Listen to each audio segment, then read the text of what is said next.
మనకు అర్ధరాత్రి సమయంలో ఇక్కడికి ఇందిరాగాంధీ గారు ఇక్కడ ఉద్యమం చెలరేగి ఫైరింగ్ జరుగుతున్న సందర్భంలో అర్ధరాత్రి వచ్చేసి ఇక్కడ ఉద్యమ నాయకులను కలవడం జరిగింది. ఆ సందర్భంలో ఆమెతో పాటు కౌల్ గారు హైదరాబాద్కు రావటం జరిగింది. అప్పుడు ఆ సందర్భంలో ఇందిరాగాంధీ గారు తెలంగాణని ప్రకటిద్దామనే మాట కౌల్ గారి దగ్గర చర్చల్లో చెప్పినప్పుడు ఆయన ఈ విషయాన్ని చెప్పిన విషయాన్ని మీ దృష్టికి తీసుకొస్తూ ఎంతైనా కాంగ్రెస్ పార్టీ గర్వించదగ్గ నాయకురాలు ఇందిరాగాంధీ గారికి మరొకసారి మనం ఈ పార్టీని పటిష్టంగా ఉంచటానికి ఇప్పుడు సోనియా గాంధీ గారు, రాహుల్ గాంధీ గారు, ప్రియాంక గాంధీ గారు చేస్తున్న కృషికి వచ్చే సార్వత్రిక ఎన్నికల్లో, లోక్సభ ఎన్నికల్లో మనం తిరిగి కాంగ్రెస్ పార్టీని ఏ విధంగా అయితే అసెంబ్లీ ఎన్నికల్లో గెలిపించామో అదే విధంగా గెలిపించాల్సినటువంటి అవసరం ఉందన్న మాట మీకు మనం చేస్తూ సెలవు తీసుకుంటూ ఉంటాం. కిరణ్ రెడ్డి గారు 2 నిమిషాలు.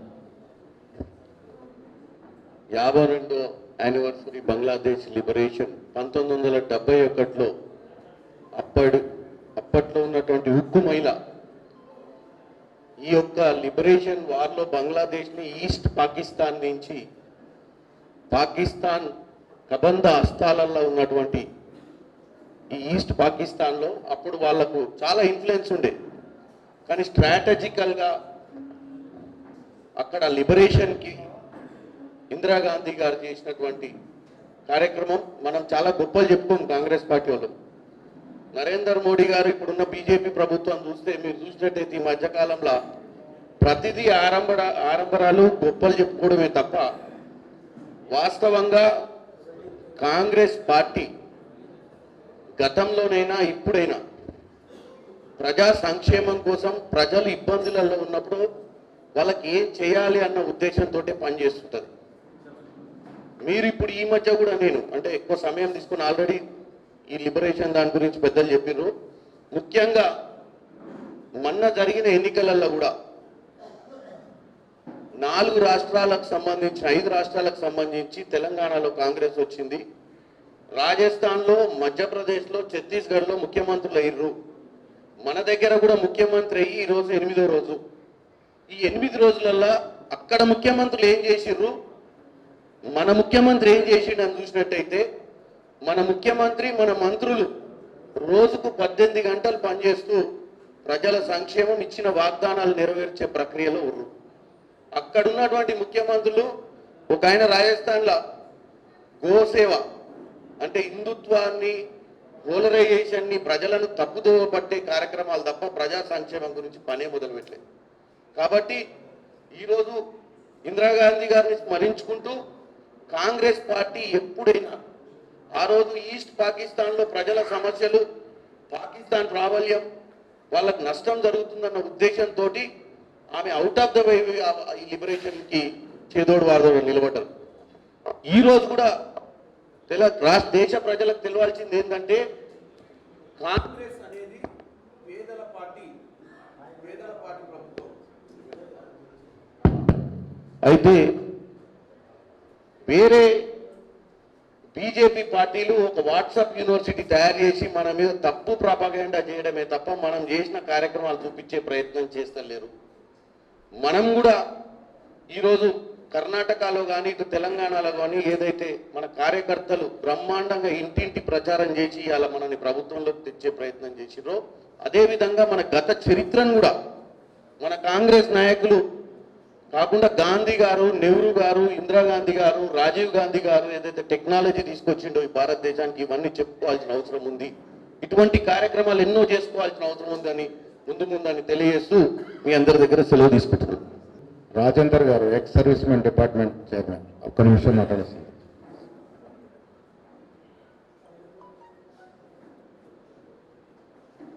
సభకు నమస్కారం.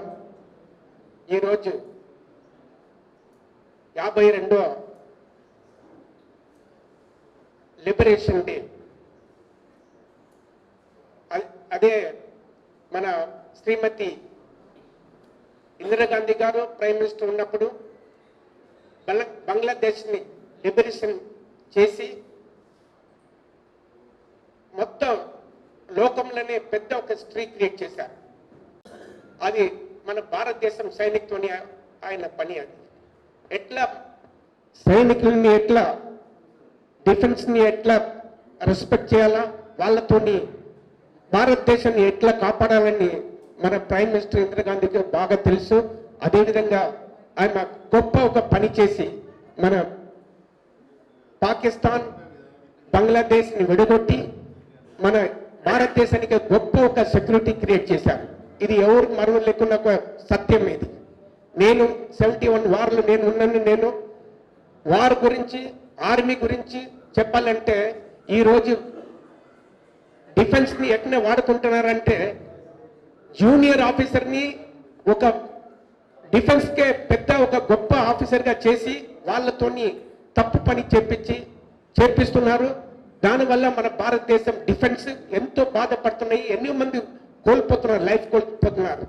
పుల్వామాలో 40 సిఆర్పి జవాన్ని ఎట్లా వాళ్ళు స్కాప్ అవుట్ చేసి వాళ్ళ లైఫ్ని బర్బాద్ చేసి వాళ్ళ ఫ్యామిలీ రోడ్ మీద తీసుకొచ్చిండ్రు. అది మొత్తం భారతదేశం తెలుసు.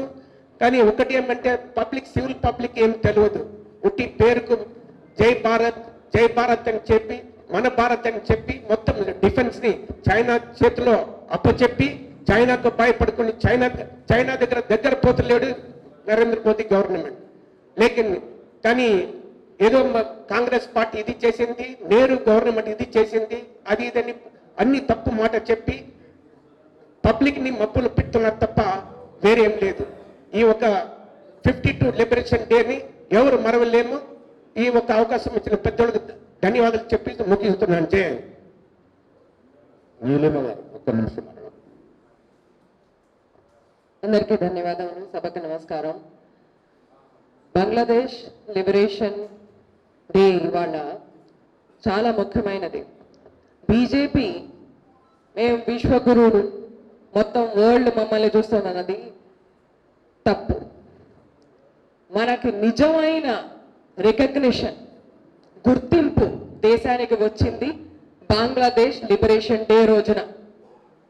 ఇంకో దేశంకి స్వాతంత్ర పోరాటంలో మనం హెల్ప్ చేసి ఆ దేశాన్ని ఆ ప్రాంతాన్ని లిబరేట్ చేసింది మన ఇందిరాగాంధీ అమ్మ. ఆ టైంలో మార్చ్లో మొదలైన ఈ ఫ్రీడమ్ ఫైట్ 1971 మార్చ్లో మనం ఇండియా జాయిన్ అయింది 3 డిసెంబర్ 1971లో ఆ వార్లో జాయిన్ అయింది ఇండియన్ ఆర్మీ. ఆ తర్వాత మీరు చూస్తున్నారు 16 డిసెంబర్ అంటే 10-12 రోజుల లోపల్లోనే మనం అక్కడ లోకల్ నేషనలిస్ట్ ఫోర్సెస్ కి హెల్ప్ చేసి వాళ్ళ హక్కుల కోసం పోరాడుతున్న మనుషులకి ఫోర్సెస్ కి హెల్ప్ చేసి ఆ దేశాన్ని ఆ ప్రాంతాన్ని లిబరేట్ చేశాం. ఇది దేశం విశ్వ గురువు అంటే ఇది. మోదీ గారు అంటున్నట్టు ఏదో న్యూయార్క్ లో కల్చరల్ ఈవెంట్స్ చేసి విశ్వగురు కాదు. ఆ టైంలో బంగ్లాదేశ్ లో మీకు అందరు గుర్తుంటుంది ఏ రకమైన ఫోర్సెస్ ఉన్నాయి. యుఎస్, రష్యా, సోవియట్ యూనియన్ ఆ కాలంలో, పీపుల్స్ రిపబ్లిక్ ఆఫ్ చైనా, ఇవన్నీ బంగ్లాదేశ్ లో ఆ టైంలో ఫైట్ చేస్తున్నా అయినా కూడా ఇండియా హెల్ప్ చేసి లిబరేట్ చేసింది. యుఎస్ ప్రెసిడెంట్ తో ఫైట్ చేస్తూ ఆర్గ్యూ చేస్తూ ఇందిరమ్మ ఒక లెటర్లో రాశారు. ఇందిరమ్మ మన భారతదేశం నుంచి ఆర్గ్యూ చేస్తూ ఒక లెటర్లో రాశారు. అక్కడ వాళ్ళకి జీవితం మీద హక్కు లేదు, Liberty, life, Liberty and pursuit of happiness మీద బంగ్లాదేశీస్ కి హక్కు లేదు, అందుకనే ఈ ఫైట్ చెయ్యాలి అని. అంత ధైర్యం ఉందా ప్రైమ్ మినిస్టర్ మోదీ గారికి ఈ రోజున? అదే అన్నాను, విశ్వగురు మొదటిసారి అయినది దేశం when Bangladesh liberation happened. Thank you. Narasimha Reddy గారు, డిసిసి ప్రెసిడెంట్. వేదిక మీద నా పెద్దలకు మనస్ఫూర్తిగా జిల్లా తరఫున ధన్యవాదాలు తెలియజేస్తూ ఇక్కడికి వచ్చిన ప్రతి కాంగ్రెస్ కుటుంబ సభ్యులకు, ఎలక్ట్రానిక్ మీడియాకు, పత్రికా మీడియాకు ధన్యవాదాలు తెలియజేస్తూ కాంగ్రెస్ పార్టీ ఏదైతే స్వర్గీయ శ్రీమతి ఇందిరాగాంధీ గారు బంగ్లాదేశ్ గురించి ఆనాడు లిబరేషన్ డే ఏదైతే పాకిస్తాన్ వారి ఇబ్బందులతో పాకిస్తాన్ బంగ్లాదేశ్ మీద ఏదైతే వారు స్వేచ్ఛను ఏదైతే కోరుకున్నారో ఆ స్వేచ్ఛకు భంగం కలిగించే విధంగా వారి హస్తగతంలో ఉంటే ఇందిరాగాంధీ ఆనాడు కాంగ్రెస్ పార్టీ ఎప్పుడు కూడా రాష్ట్ర దేశంలో అధికారాల గురించో దేశంలో ఒక దేశ గురించి కాదు, భారతదేశమే కాకుండా ఇతర దేశాల్లో కూడా అభ్యున్నతి కోసం పాటుపడ్డ మన కాంగ్రెస్ పార్టీ. ఎందుకనంటే ఆనాడు ఇందిరాగాంధీ గారు బంగ్లాదేశ్లో ఉన్న పౌరులంతా కూడా అక్కడ ఉన్న జనాభా ఇబ్బంది పడుతుంటే వారికి స్వాతంత్రం ఇచ్చడమే కాకుండా వారికి మన భారతదేశం నుంచి కూడా ఆహార ధాన్యాలు వారికి కావాల్సిన సామాగ్రి ఇచ్చి వారిని నిలదొక్కే వరకు కూడా బంగ్లాదేశ్కి భారతదేశం వెన్నంటూ ఉండడం జరిగింది. మరి అదేవిధంగా మన రాజీవ్ గాంధీ గారు కూడా మనం చూశాం. ఏదైతే ఈనాడు భారతీయ జనతా పార్టీ మోడీ గారు ఏదైతే ప్రధానిగా ఉండి వారు హిందూ తత్వం తప్ప ఎక్కడ కూడా దేశ సౌభాగ్యం గురించి కానీ, దేశ అభివృద్ధి గురించి కానీ, దేశ సంపద గురించి కానీ ఎక్కడ కూడా లేదు. తను ఇది భారతదేశం అంటే విభిన్న కులాలు, విభిన్న మతాలతో ఒక సౌభాగ్యం వల్ల ఈ దేశాన్ని మనం కాంగ్రెస్ పార్టీ ఎన్నడూ కూడా పరిపాలన జరిగితే ప్రతి పౌరుడికి అందే విధంగా పరిపాలన జరిపించాం. అలాంటి కాంగ్రెస్ పార్టీలో మనం అందరం కూడా ఉన్నందుకు గర్విస్తూ రేపు రాబోయే తరాలకు కూడా మన రాష్ట్రంలో తెలంగాణలో కూడా ప్రభుత్వం ఏర్పాటు చేసుకోవడం జరిగింది. మరి మనం చూసాం 2 ఏదైతే 6 కార్యక్రమాలలో 2 బస్ సౌకర్యం కానీ ఆరోగ్యశ్రీ కానీ ఇవ్వడం జరిగింది. రేపు రాబోయే రోజుల్లో పార్లమెంట్లో కూడా మన భావి ప్రధాని రాహుల్ గాంధీ గారిని ప్రధాని చేయాల్సిన బాధ్యత మన మీద, తెలంగాణ మీద గురుతరమైన బాధ్యత ఉంది. రాబోయే లోకల్ బాడీ ఎలక్షన్స్లో కూడా మనమందరం కూడా మన కాంగ్రెస్ పార్టీ చరిత్ర, కాంగ్రెస్ పార్టీ తెలంగాణలో రాష్ట్ర ముఖ్యమంత్రి చేసిన అభివృద్ధి సంక్షేమ ఫలాల గురించి చెప్తూ ముందుకు వెళ్లాల్సిన బాధ్యత మన మీద ఉందని చెప్తూ నాకు ఈ అవకాశం ఇచ్చిన పెద్దలకు అందరూ కూడా ప్రత్యేకంగా ఏదైతే మహేష్ అన్న గారికి ధన్యవాదాలు తెలియజేస్తూ ముగిస్తున్నాను. జై కాంగ్రెస్, జై జై. ముఖ్యమైన కార్యక్రమం ఆ వీడియో వీక్షించాల్సింది కాబట్టి ఆఖరిగా కోదండ రెడ్డి గారు 2 నిమిషాలు మాట్లాడిన తర్వాత వీడియో వీక్షణకి వెళ్దాం. మహేష్ కుమార్ గౌడ్ గారు, వేదిక పైన వేదిక ముందున్న పెద్దలందరికీ నమస్కారం. ఇందిరాగాంధీ గారు భారతదేశ ప్రధానమంత్రిగా, ఒక ప్రజాస్వామ్య దేశానికి ప్రధానమంత్రిగా ఉన్న సమయంలో బంగ్లాదేశీయులు మేము పాకిస్తాన్ నుంచి విడిపోతాము అని పోరాటం చేసే సమయంలో స్వాతంత్ర పిపాస భారతదేశం ఆనాడు కాంగ్రెస్ పార్టీ భారతదేశ స్వాతంత్రం గురించి పోరాడిన అనేకమైన సంఘటనలు, త్యాగాలు మనకందరికీ తెలుసు. ఆ త్యాగ నిరతి ఉన్న భారతదేశ ప్రధానమంత్రిగా ఇందిరాగాంధీ గారు బంగ్లాదేశ్ను స్వతంత్ర దేశంగా ప్రకటించడానికి చేసిన సహాయం కానీ, సహకారం కానీ చాలా గొప్పది. అదే సమయంలో మన ఇప్పుడే నిరంజన్ గారు గుర్తు చేసిండు, తెలంగాణ ఉద్యమం జరుగుతూ ఉంది. డాక్టర్ చెన్నారెడ్డి గారి నాయకత్వంలో కోటి వరకు చేరింది ఒక ప్రొసెషన్. కోటి దగ్గర ఓపెన్ టాప్ జీప్ నుంచి చెన్నారెడ్డి గారు ఒక పిలిపించిండు. తెలంగాణ వాదులంతా కూడా కాంతిసీకులు ఎవరైతే బంగ్లాదేశ్ నుంచి పోరాటం చేసి ఇబ్బందులలో ఉన్నారో వాళ్ళందరినీ కూడా మనం ఆదుకోవాలి, మన ఇళ్లలో పెట్టుకోవాలి, వాళ్లకు మళ్ళీ తిరిగి బంగ్లాదేశ్ పోయే వరకు మనం అన్ని విధాలా సహకరించాలని పిలిపించారు. అంత గొప్ప భావం కలిగిన కాంగ్రెస్ పార్టీ నాయకులు ఆ సందర్భంలో ఇందిరాగాంధీ గారు భారతదేశ ప్రజలపైన ఇంకా పన్ను కూడా వేసింది కాంతి సీకులకి ఆదుకోవడానికి.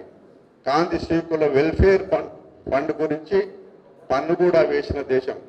అందువల్ల ప్రపంచంలో భారతదేశం, అందులో ఇందిరాగాంధీ గారు ప్రధానమంత్రిగా ఉన్నప్పుడు ఒక దేశాన్ని స్వతంత్రంగా ప్రకటించుకోవడానికి అక్కడ ప్రజలు పోరాటం చేస్తున్న సందర్భంలో సహాయం చేయడం అనేది గొప్ప మాట. కాబట్టి 1971న స్వాతంత్రమై 52 సంవత్సరాలు గడిచిన సందర్భంగా ఏఐసిసి ఈ కార్యక్రమాన్ని గొప్పగా జరపాలి అని అన్నప్పుడు మహేష్ కుమార్ గౌడ్ గారి అధ్యక్షతన ఈ కార్యక్రమం జరిగింది.